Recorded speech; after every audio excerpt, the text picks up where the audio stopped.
Hello everyone. इस video में हम डिफरेंट टाइप्स के एसी सर्किट्स के बारे में पढ़ेंगे और उसमें क्या उसका फेजर डायग्राम भी पढ़ेंगे क्या होता है। तो फेजर डायग्राम क्या होता है? एक ऐसा डायग्राम जो कि अल्टरनेटिंग करंट और अल्टरनेटिंग वोल्टेज को वेक्टर्स के फॉर्म में और उनके बीच एंगल को रिप्रेजेंट करे, उसको बोलते हैं phasor diagram. A diagram which representing alternating current and alternating voltage as vectors with the phase angle between them. तो ये क्या करेगा? अल्टरनेटिंग करंट और अल्टरनेटिंग वोल्टेज को उसके फेज एंगल के साथ रिप्रेजेंट करेगा। ऐसे डायग्राम को बोलते हैं फेजर डायग्राम। अब अगला टॉपिक है हमारा different types of AC circuit. अब हम अलग अलग टाइप के एसी सर्किट्स के बारे में पढ़ेंगे। पहला है एक एसी सर्किट है जिसमें सिर्फ रजिस्टर है, तो circuit containing resistance only. Circuit containing resistance only, resistance only। ये सर्किट है जिसमें सिर्फ रेजिस्टेंस है। तो एक एसी सर्किट बना देते हैं, उसमें सिर्फ रेजिस्टेंस लगाया हुआ है। ये सोर्स है, ये एसी का साइन हो गया, एसी सोर्स है ये, और ये सर्किट में सिर्फ एक रेजिस्टेंस लगा हुआ है।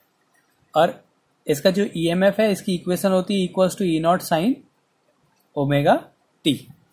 अब हमने ईएमएफ और करंट, ईएमएफ हमें पता होता है, हमने करंट निकालना होता है, फिर उसके साथ हमने उसका ग्राफ बनाना पड़ेगा। करंट और ईएमएफ में कैसा ग्राफ है और उसका फेजर डायग्राम कैसा होगा। तो हमें पता है कि ई की इक्वेशन क्या होती है, ईएमएफ की ई नॉट साइन ओमेगा टी। ये एक इक्वेशन हो गई। ये किसी भी सर्किट में, अगर वो एसी सर्किट है तो उसके ईएमएफ की इक्वेशन होगी। अब इस सर्किट का रेजिस्टेंस आर है और हम इस आर से डिवाइड करते हैं इसको, तो E upon R equals to E not upon R sine omega T. तो ई अपॉन आर क्या हो गया? V upon R equals to I. तो यहाँ पे वी की जगह ईएमएफ ले रहे हैं, तो ये हो गया आई इक्वल्स टू ये maximum current I not sine omega T. ये सेकेंड इक्वेशन। तो ईएमएफ से हमने करंट निकाला। अब इसमें क्या है, इन दोनों इक्वेशन से क्या मिल रहा है? यहां पे भी क्या है, साइन ओमेगा टी, यहां पे भी साइन ओमेगा टी। इसका मतलब जो ईएमएफ और करंट है वो सेम फेज में। तो फ्रॉम फर्स्ट एंड सेकेंड हमें क्या मिला कि ईएमएफ एंड करंट या current is in phase of EMF, is in the phase of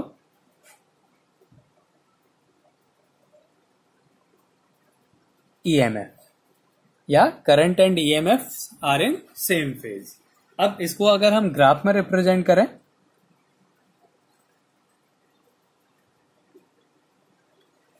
तो ये वाली जो लाइन है ये रिप्रेजेंट कर रही है EMF को और करंट को। EMF और करंट को रिप्रेजेंट कर रही है। तो पहले EMF के लिए कैसा होगा? ये ईएमएफ का साइन का फंक्शन है वोल्टेज, तो ये ईएमएफ के लिए ग्राफ हो गया। ये टाइम के साथ चेंज हो रहा है। अब करंट, क्योंकि सर्किट में रेजिस्टेंस है इसलिए करंट थोड़ा कम होगा ईएमएफ से। तो ये क्या है, जब ईएमएफ जीरो था तब करंट भी जीरो होगा, जब ईएमएफ मैक्सिमम था तो करंट भी मैक्सिमम होगा, क्योंकि वो सेम फेज में है। तो ये इस तरीके से इसका करंट बनेगा। जब ईएमएफ मैक्सिमम है तभी करंट भी मैक्सिमम होगा, और जब ईएमएफ जीरो है तब करंट भी जीरो होगा। तो ये जो डॉटेड लाइन है ये रिप्रेजेंट कर रही है करंट को, और ये वाली लाइन रिप्रेजेंट कर रही है ईएमएफ को। तो ये हो गया इसका ग्राफिकल रिप्रेजेंटेशन। अब इसको अगर फेज डायग्राम में बनाए हम, तो अब क्या है, ये लाइन है, ये एंगल बना रहा है ओमेगा टी, ये फेज एंगल हो गया उसका ओमेगा टी। अब क्या है, इसमें यही लाइन ईएमएफ को भी रिप्रेजेंट करेगी और यही लाइन उसके करंट को भी रिप्रेजेंट करेगी। तो ईएमएफ माना ये मैक्सिमम जो है, ये ईएमएफ, ये वाली जो एक्सिस है ये ईएमएफ या करंट को रिप्रेजेंट कर रही है और ये टाइम को रिप्रेजेंट कर रही है। तो ये हो गया ईएमएफ के लिए, और करंट थोड़ा सा कम होगा उससे, तो ये वाली लाइन जो हो गई वो करंट के लिए हो गई, और ये करंट की मैक्सिमम वैल्यू हो गई आई नॉट, और ये ईएमएफ की मैक्सिमम वैल्यू हो गई ई नॉट। तो ये इसका फेजर डायग्राम हो गया। तो ये था सर्किट कंटेनिंग रेजिस्टेंस ओनली। अब हम दूसरा सर्किट पढ़ेंगे जिसमें सिर्फ कैपेसिटर है। तो सर्किट कंटेनिंग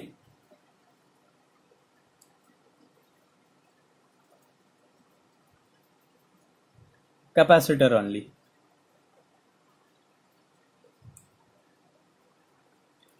अब सर्किट में सिर्फ कैपेसिटर है। तो एक कैपेसिटर एक एसी सर्किट में है,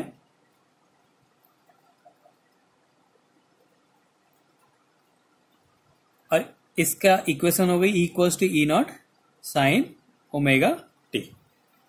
तो हमें पता है E इक्वल्स टू क्या होता है, ई नॉट साइन ओमेगा टी। अब इस पे एक चार्ज होगा जिसकी वैल्यू है Q upon C, V equals to Q upon C. तो जो नेट ईएमएफ है इसके चार्ज के इक्वल होगा, इसका वोल्टेज के इक्वल होगा। इसका जो वोल्टेज है वो है Q अपॉन सी, और ये किसके कारण है, इस ईएमएफ के कारण है। तो हम यहाँ पे E की वैल्यू क्या लिख सकते हैं, Q upon C equals to हो गया E not sine omega T. इसको यहां पहुंचा दिया तो Q इक्वल्स टू क्या आ गया, E not C sine omega T. अब हमने करंट निकालना है तो हम इसका डिफरेंशिएशन कर देंगे टाइम के रिस्पेक्ट में। तो डिफरेंशिएटिंग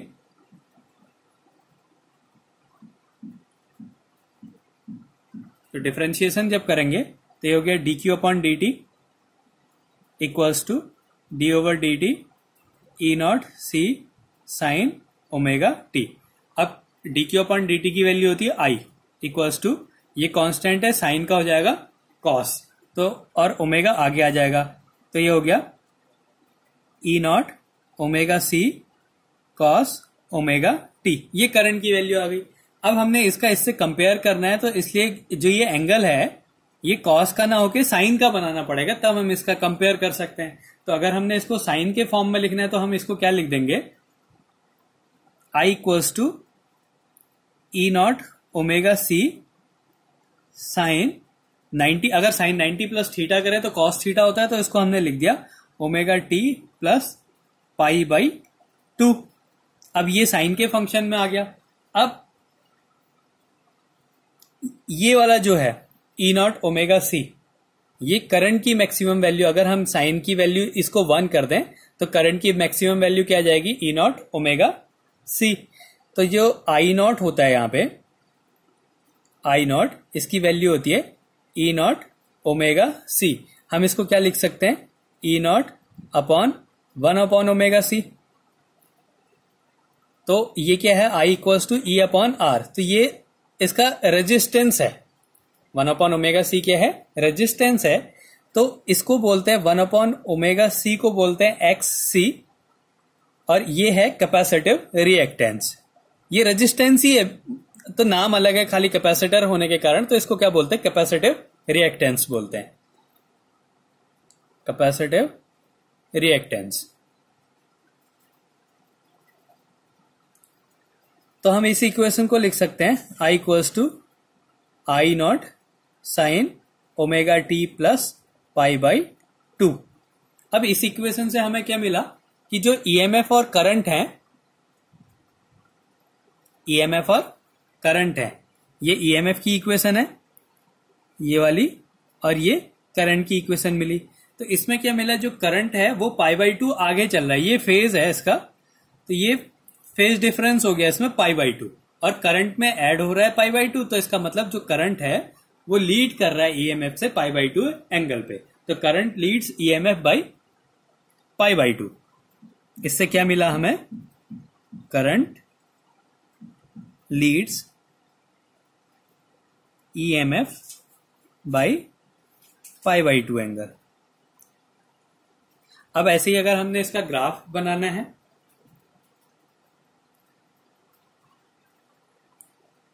तो पहले ईएमएफ को रिप्रेजेंट कर देते हैं। ये ईएमएफ के लिए हो गया,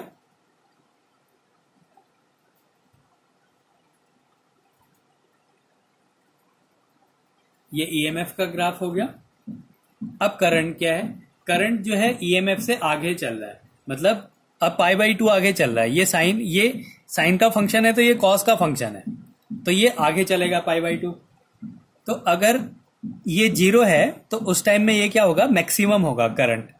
और जब करंट मैक्सिमम है, जब ईएमएफ मैक्सिमम है तो करंट 0 होगा। जब ईएमएफ 0 है तो करंट मैक्सिमम होगा। जब ईएमएफ मैक्सिमम है तो करंट 0 होगा। तो इसका ग्राफ ऐसे बनेगा।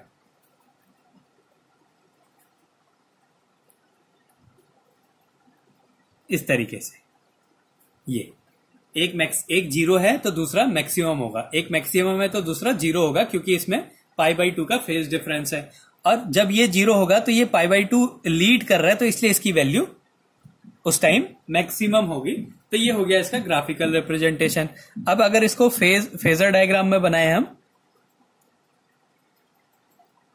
तो ये माना ईएमएफ को रिप्रेजेंट कर रहा है, ये ओमेगा टी इसका एंगल है। तो करंट क्या है, इससे π/2 आगे है, मतलब 90 डिग्री आगे होगा। तो उस टाइम ये करंट को रिप्रेजेंट करेगा, ये वाली जो है करंट को रिप्रेजेंट करेगी। ये अगर ईएमएफ को कर रही है तो ये करंट को रिप्रेजेंट करेगी, और ये एंगल कितना होगा, π/2 एंगल होगा। और ये ईएमएफ की मैक्सिमम वैल्यू हो गई E0, और ये करंट की मैक्सिमम वैल्यू हो गई I0। तो ये इसका फेज डायग्राम हो गया। तो क्या था, पहले हमने सर्किट में रेजिस्टेंस लिया, तो ईएमएफ और करंट जो है दोनों साइन के फंक्शन आ गए। ये दोनों साइन के फंक्शन है और कोई फेज डिफरेंस नहीं है दोनों में, तो इसलिए हमने कह दिया कि current is in the phase of EMF. तो दोनों को एक साथ 0 एक साथ मैक्सिमम कर दिया, और ये एक ही लाइन पे हो गया दोनों। फिर हमने दूसरा लिया कि सर्किट में क्या है, कैपेसिटर है। तो इसका वोल्टेज जो है, यहाँ पे जो ईएमएफ है ये Q/C हो गया, Q = CV। तो ये जो E की वैल्यू है ये Q/C हो गई। इसको हमने सॉल्व करा डिफरेंशिएशन से, करंट की वैल्यू निकाली, तो वो कॉस का फंक्शन आ गया। कंपेयर करने के लिए साइन का फंक्शन बनाना पड़ा, तो हमने इसको ओमेगा टी प्लस π/2 लिख दिया। Sine 90 plus theta cos theta हो गया, cos 90 plus theta sine theta, या sine 90 plus theta cos theta हो गया। तो यहाँ पे साइन 90 प्लस थीटा करा तो कॉस थीटा आ जाएगा। तो ये एक इक्वेशन आ गई। इससे ये पता चला कि ये इसमें ये ओमेगा टी है, तो ये ओमेगा टी प्लस π/2 है, मतलब जो करंट है वो लीड कर रहा है ईएमएफ से π/2 एंगल। तो जब ये 0 है तो करंट मैक्सिमम होगा, जब ईएमएफ 0 है तो करंट मैक्सिमम, और जब ईएमएफ 0 है तो करंट मैक्सिमम हो गया, और जब करंट 0 है तो ईएमएफ मैक्सिमम हो गया। और ये इसका फेजर डायग्राम हो गया। अब अगला है कि सर्किट में इंडक्टर है, सर्किट कंटेनिंग इंडक्टर ओनली। तो अगला टॉपिक है circuit containing inductor only. Circuit containing inductor only.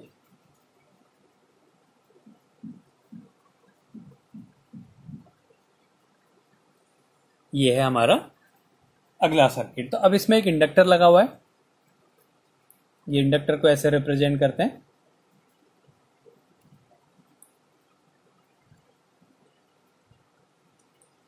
तो जब इससे ये एसी सोर्स है, तो जब इसमें करंट की जो डायरेक्शन चेंज होगी तो इसमें एक फ्लक्स चेंज होगा।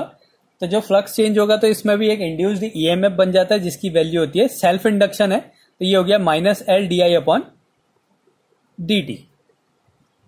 तो ये इसमें इंड्यूस्ड ईएमएफ बना। और अब इसका जो नेट ईएमएफ है, यहां पे ईएमएफ क्या है, E = E0 sin ωt, और इसमें इंड्यूस्ड ईएमएफ है, तो नेट ईएमएफ क्या हो गया, E0 sin ωt minus L/di/dt = 0 हो गया।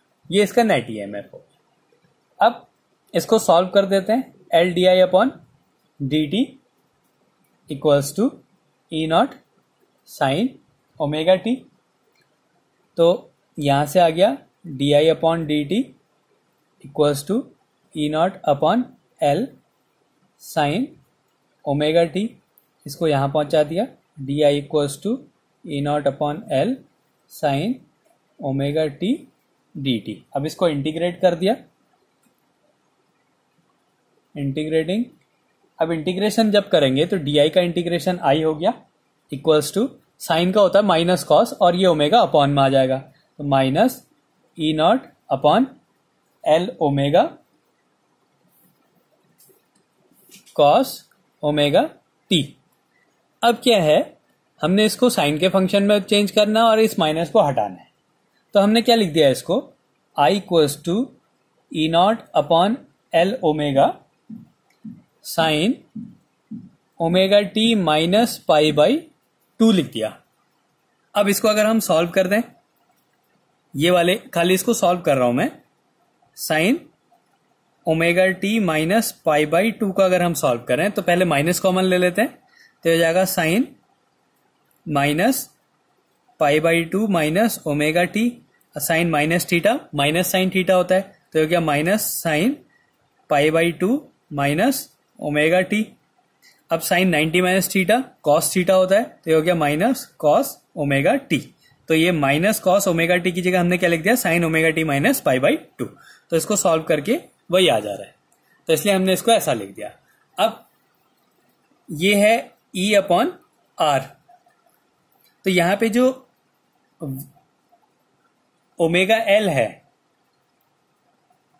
ओमेगा एल ये होता है एक्स एल, और इसको बोलते हैं इंडक्टिव रिएक्टेंस। जैसे वहां पे कैपेसिटिव रिएक्टेंस था, यहां पे ये इंडक्टर के कारण है, तो इसलिए बोलते हैं इसको इंडक्टिव रिएक्टेंस। तो इसको बोलते हैं इंडक्टिव रिएक्टेंस। तो और ये मैक्सिमम वैल्यू हो गई, तो I equals to I not sine omega T minus pi by 2 हो गया। अब हम इनका कंपेयर कर दें, ये एक इक्वेशन हो गई, ये सेकेंड इक्वेशन हो गई। तो इससे हमें क्या मिला कि जो ये साइन के साथ माइनस पाई बाई 2 है, मतलब करंट पीछे चल रहा है ईएमएफ से पाई बाई 2 एंगल, ये एंगल जो है करंट पीछे चल रहा है। तो इसमें क्या हो गया, current lags behind EMF by angle pi by 2, current lags behind EMF by angle pi by 2। तो करंट जो है पाई बाई 2 एंगल पीछे चल रहा है ईएमएफ से। अब इसको कैसे बनाएंगे ग्राफ में, तो ये हो गया ईएमएफ के लिए,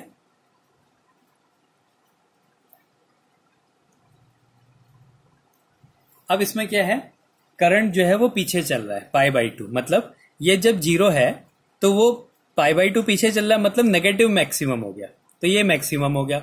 अब इसके बाद ये जब मैक्सिमम है तो करंट 0 हो गया, ईएमएफ 0 है तो करंट मैक्सिमम हो गया, ईएमएफ मैक्सिमम है तो करंट 0 हो गया। तो ये इसका करंट का ग्राफ हो गया, ऐसे इस तरीके से। तो ये करंट के लिए हो गया, ये ईएमएफ के लिए है और ये करंट के लिए है। ये ईएमएफ की मैक्सिमम वैल्यू हो गई और ये करंट की मैक्सिमम वैल्यू हो गई। अब इसको अगर हम फेजर डायग्राम में बनाएं तो ये ईएमएफ हो गया ओमेगा टी ई के लिए। अब करंट क्या है, इससे पीछे है, 90 डिग्री पीछे है, तो इसको 90 डिग्री पीछे बना दिया, तो ये हो गया करंट के लिए, और ये हो गई करंट की मैक्सिमम वैल्यू और ये हो गई ईएमएफ की मैक्सिमम वैल्यू। तो ये इसका फेजर डायग्राम हो गया। तो इस तरीके से हम अलग अलग टाइप के एसी सर्किट्स को सॉल्व करते हैं। तो इसमें क्या था, इंडक्टर था सिर्फ, तो इंडक्टर के लिए ये जब इसमें फ्लक्स चेंज होगा तो इंड्यूस्ड ईएमएफ बन जाएगा, तो जो नेट ईएमएफ हो गया ये इसके इक्वल हो गया। इसको सॉल्व कर दिया तो करंट की वैल्यू क्या आ गई इसमें, I not sine omega T minus pi by 2। और इसमें क्या होता है, जो कैपेसिटिव रिएक्टेंस होता है एक्स एल, इसकी वैल्यू होती है ओमेगा एल, और इंडक्टिव रिएक्टेंस होता है एक्स सी, इसकी वैल्यू होती है 1 अपॉन ओमेगा सी। ये रेजिस्टेंस ही है, और अगर सर्किट में रेजिस्टेंस है तो वहां पे क्या होता है, रेजिस्टेंस आर होता है। तो इस तरीके से हम अलग अलग टाइप के एसी सर्किट्स को सॉल्व करते हैं। आगे वीडियो में अगली वीडियो में हम जो है इन तीनों को मिक्स करेंगे। एक सर्किट होगा जिसमें इंडक्टर भी होगा, कैपेसिटर भी होगा और रेजिस्टर्स भी होगा, तो वहां पे क्या होगा, एलसीआर सीरीज सर्किट के बारे में पढ़ते हैं। और ये है हमारा अलग अलग टाइप के, इंडक्टर को अलग लिया, कैपेसिटर को अलग लिया और रेजिस्टेंस को अलग लेके हमने उसके फेजर डायग्राम बनाए।